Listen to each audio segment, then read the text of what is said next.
Like and subscribe and click the bell icon to get new video updates. Ukraine wants new security guarantees. President Volodymyr Zelenskyy has called for Russian President Vladimir Putin to meet him and seek resolution to the crisis as Ukraine faces increasingly dire warnings that Russia plans to invade.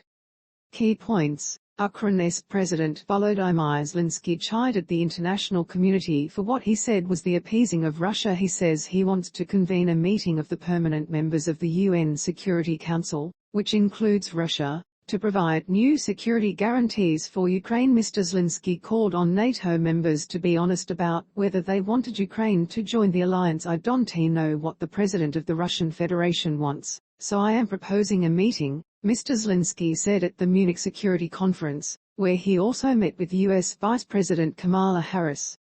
Mr Zelenskyy said Russia could pick the location for the talks. Ukraine will continue to follow only the diplomatic path for the sake of a peaceful settlement. There was no immediate response from the Kremlin. Mr Zelenskyy spoke hours after separatist leaders in eastern Ukraine ordered a full military mobilization on Saturday, while Western leaders made increasingly dire warnings that a Russian invasion of its neighbour appeared imminent.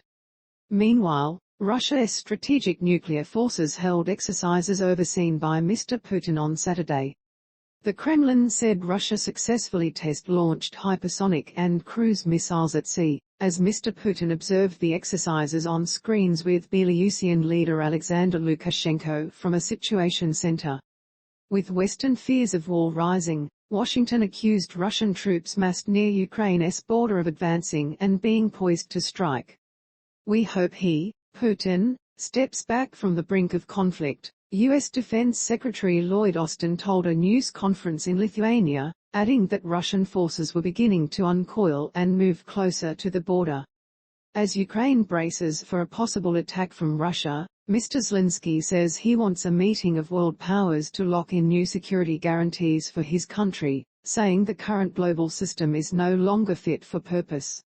Speaking at the Munich Security Conference, Mr Zelenskyy also called on members of the North Atlantic Treaty Organization, NATO, to be honest about whether they wanted Ukraine to join the alliance or not. What is a false flag operation? Read more. It comes as U.S. Defense Secretary Lloyd said on Saturday that Russian forces were beginning to uncoil and move closer to the Ukraine border.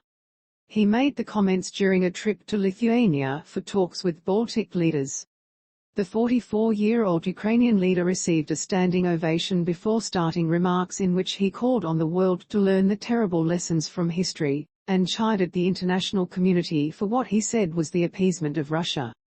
The rules that the world agreed on decades ago no longer work. They do not keep up with new threats. Not effective for overcoming them.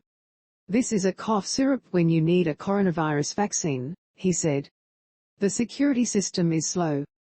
It crashes again. Because of selfishness, self-confidence, irresponsibility of states at the global level. Calling the global security architecture almost broken, Mr Zelenskyy said he wanted to convene a meeting of the permanent members of the UN Security Council, which includes Russia, and Germany and Turkey, to provide new guarantees for Ukraine. British Foreign Minister Liz Truss said Europe faced one of its most perilous security situations since the early 20th century. The reality is that Russia does want to turn the clock back, she said.